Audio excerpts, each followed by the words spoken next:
India kembali membuat gebrakan dalam industri pertahanan.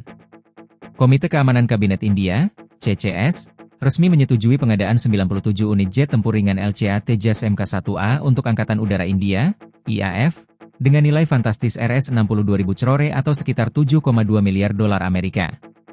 Itu adalah pesanan terbesar sejauh ini untuk pesawat tempur ringan, LCA, yang dikembangkan di dalam negeri India dan dorongan besar bagi program Make in India, serta tujuannya untuk mencapai kemandirian penuh, Atmanirbharta, dalam pertahanan. Namun, bertentangan dengan apa yang diyakini banyak orang, pesanan terbaru tidak hanya akan mendukung industri penerbangan pertahanan dalam negeri India tetapi juga akan meningkatkan kemampuan IAF secara signifikan. Bahkan diproyeksi akan terbukti menjadi game changer bagi IAF dalam jangka panjang, seperti yang dilaporkan laman Eurasian Times dalam artikel berjudul 4 times cheaper than Rafale Fighter, Will India S7, 2B bet on Tejas Mk1A Jets be a game changer for IAF, terbitan 21 Agustus 2025. Sementara kisah Tejas India dimulai lebih dari 4 dekade lalu pada tahun 1980-an. IAF menempatkan pesanan pertamanya untuk 20 jet tempur LCA Mk1, Standar Izin Operasional Awal, IOC, pada bulan Maret 2006. Ini diikuti oleh pesanan lain sebanyak 20 jet tempur LCA Mk1, Standar Final Operational Clearance, FOC, pada tahun 2010. Menurut laporan terbaru, IAF telah menerima 38 dari 40 jet tempur Mk1 tersebut. 2 pesawat Mk1 yang tersisa merupakan varian latih 2 kursi. Pada Agustus 2025, IAF mengoperasikan 2 skuadron Tejas Mk1. Selanjutnya, IAF memesan 83 jet tempur LCA Tejas Mk1A dengan biaya Rs-48.000 crore pada tahun 2021. Kemudian pada Agustus 2021, Hindustan Aeronautics Limited, HAL, milik negara memesan 99 mesin F404 senilai Rs-5.375 crore kepada GE Aerospace untuk menggerakkan Tejas Mk1A buatan dalam negeri. Untuk memenuhi tenggat waktu produksi, HAL telah memperluas kapasitas produksi dengan jalur ketiga di Nashik, beroperasi pada Oktober 2024, dan berencana untuk jalur keempat guna meningkatkan produksi dari 24 menjadi 32 pesawat per tahun. HAL berharap dapat mengirimkan seluruh 180 jet tempur Tejas Mk1A, 83-97, pada tahun 2031 hingga 2032.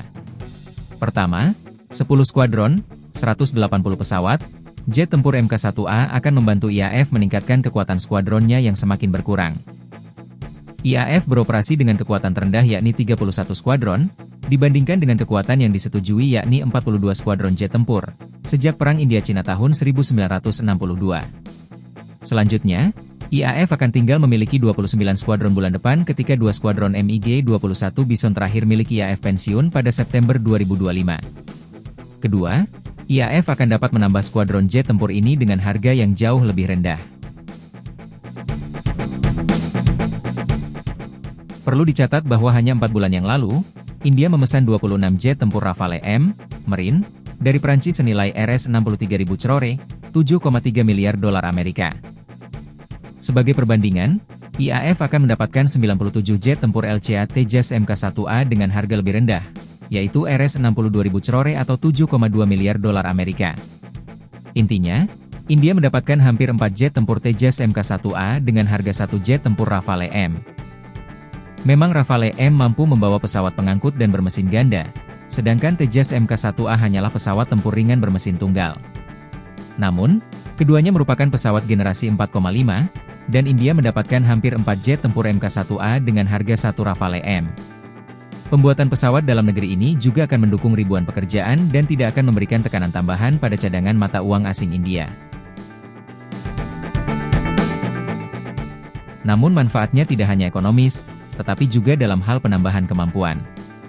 Mk1A akan menjadi batu loncatan dan proses pembelajaran penting bagi HAL untuk maju ke varian Tejas Mk2, serta jet tempur AMCA generasi kelima milik India. Perlu dicatat, sementara varian Mk1 memiliki hampir 50% konten asli, varian Mk1A akan memiliki 60 hingga 65% konten asli, dan varian Mk2 akan menargetkan 70 hingga 90% konten asli. Pesanan sejumlah besar 180 pesawat untuk jet tempur Mk1A akan memberikan keyakinan kepada HAL terhadap kemampuan desain dan produksinya sendiri. Lebih lanjut, seiring HAL memperluas kapasitas produksinya dan varian Mk1A mulai berpartisipasi dalam latihan militer di luar negeri, India juga dapat memenangkan pesanan ekspor untuk Tejas. Hal tersebut juga akan meningkatkan posisi geopolitik India. Dari segi kemampuan saja, Mk1A merupakan kekuatan yang patut diperhitungkan, seperti dilansir dari situs Defense In dalam artikel berjudul IAF Enhal Poiset to Finalization Order of 97 Tejas Mk1A by 2025N. Delivery is expected from 2028 after first order fulfillment. Terbitan 26 Juli 2025.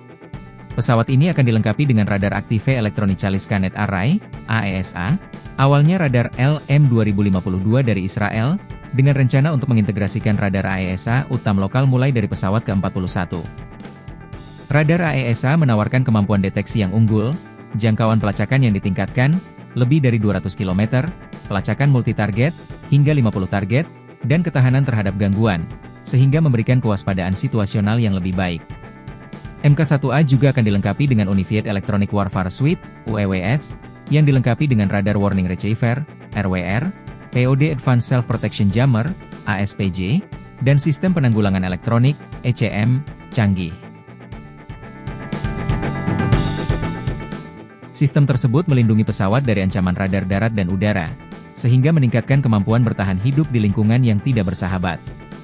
Mk1A akan dilengkapi 9 titik keras yang mampu membawa persenjataan canggih, termasuk rudal udara-ke-udara Beyond Visual Range, BVR, Astra Mk1, jangkauan 8110 km, dan Astra Mk2, jangkauan 160 km, rudal udara-ke-udara jarak pendek canggih, ASRA-AM, dan rudal udara ke darat serta amunisi berpemandu presisi.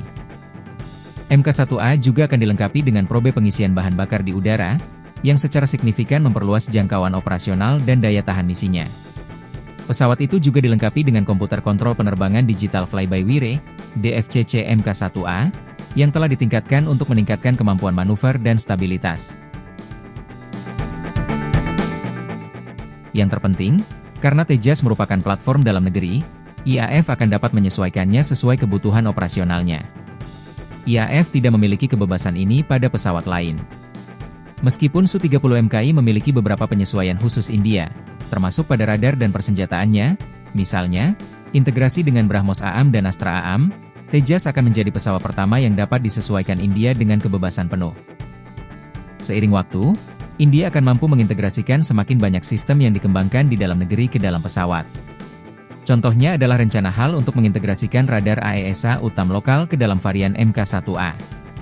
Lebih lanjut, India juga dapat mengintegrasikan sistem senjata rahasia ke dalam Tejas. Sebaliknya, pesawat impor dilengkapi dengan senjata yang kemampuannya sudah diketahui bahkan oleh musuh. Di masa mendatang, India dapat merancang AM tertentu dengan kemampuan rahasia yang dapat mengejutkan musuh selama situasi konflik. Selain itu, HAL dapat merancang dan meningkatkan model Mk1A atau varian Mk2 selanjutnya berdasarkan masukan yang diberikan oleh IAF. Pembelajaran yang diperoleh HAL dari jet tempur Mk1A dan Mk2 akan langsung dimasukkan ke dalam program AMCA. Dan yang terakhir namun tidak kalah pentingnya, India tidak akan benar-benar terpengaruh oleh embargo senjata yang diberlakukan oleh negara manapun jika India memiliki sistem persenjataan dalam negeri. Tahun lalu telah menunjukkan betapa cepatnya geopolitik dapat berubah, dan betapa cepatnya kawan bisa menjadi lawan. Satu-satunya alasan Rusia dapat melanjutkan perangnya di Ukraina selama 3 tahun meskipun menghadapi sanksi yang melumpuhkan adalah karena Rusia mandiri dalam hal pertahanan. Hanya negara yang sepenuhnya mandiri dalam pertahanan yang dapat benar-benar berdaulat.